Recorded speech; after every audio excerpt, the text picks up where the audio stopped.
Здраво. Да појасниме нешто околу документ менеджмент системот и неговите можности.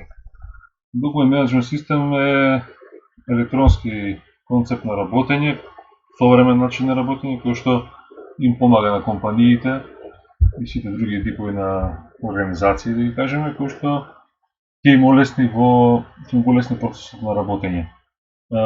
Што значи тоа олеснување процесот на работење? Да можеш полесно да го пронајдеш одреден документ, да можеш полесно да изфилтрираш одредена група на документи, кои што ќе можеш потоа лесно да ги анализираш. Овде подготвена на едноставна форма на организација на документи и листи, кои што се секојдневно во една компанија се случуваат. Како да речеме, како што се излезните фактури, евиденција на излезните фактури, евиденција на влезните фактури, листа на компании со кои што соработуваме или физички лица, архива, значи документите кои што ни пристигнуваат, можеме да ги поставиме тука, потоа лесно да ги пронајдеме. Доколку се работи за некаква организација која што работи во делот на инженерството, можеме цртежи да пишеме, да ги внесеме како. Но ова е веќе библиотека, овие претходните беа листи. Така да постојат многу можности да се и начини како да се организира оваа структура овде и да се поврзат меѓу себе. И сето тоа е во однос на барањето на клиентот. И веќе ќе го појасниме на кратко делот на работење. Буквално веќе кога се наоѓаме во делот на одредена библиотека или архива ќе спомнеме. Начинот на освојување е премногу лесен. Се кликнува на копчето New, се запишуваат податоците. Еве архива, да запишеме дека стигнат некој допис. Како е запишан таму, значи некаков опис ќе се напише на документот, архивскиот број на документот, кој што е секако може тука се напише, се одреди и според законските регулативи одредени архивски броеви, да се запишат што треба, кој е испраќачот и датум на прием на тој документ. Можеме да вметнеме и attachment ако сакаме овде, тоа е тој документ ако сакаме да сканираме или само дел од него за да имаме поврзаност. Го кликнуваме тој што ни е документ и го атачираме. И тој веќе го имаме во нашата листа. Го снимаме тоа и го имаме како запис. Кога сакаме можеме да кликнеме да го видиме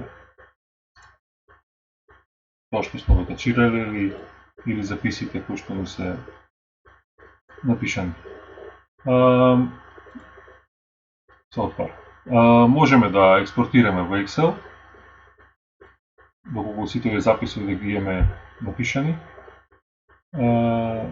Можеме да филтрираме по некаков основ и така натаму. Друго интересно е ова.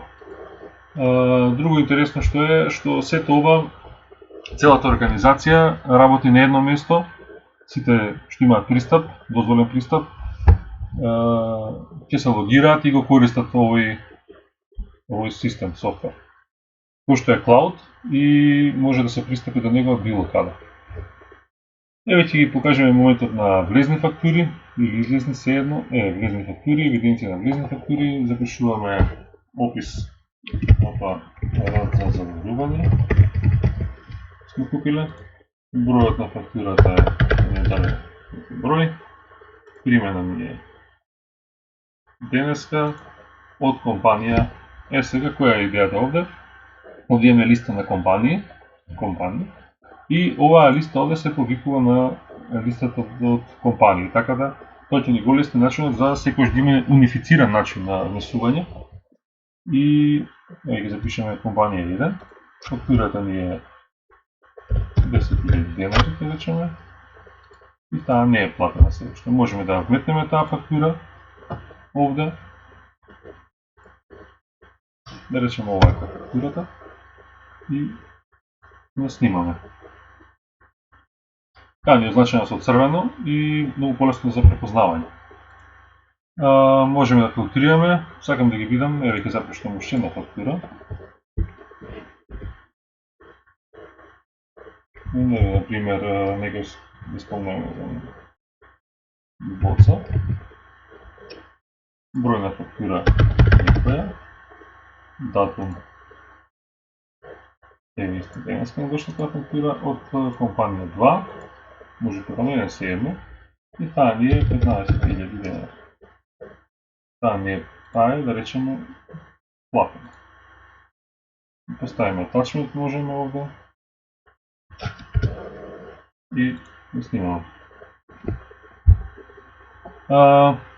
Можем сега, доколку овде имаме речеме стотици, неколку повише десетици на влезни фактури, не е битно колку се, можем да ги филтрирам, сакам да ги видам само платените.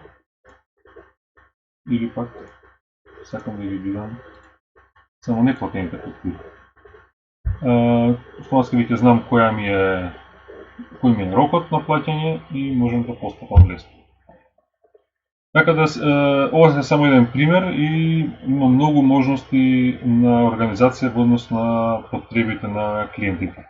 Така да го очекуваме, контактирајте ме, ќе го разгледаме вашето барање. Благодариме.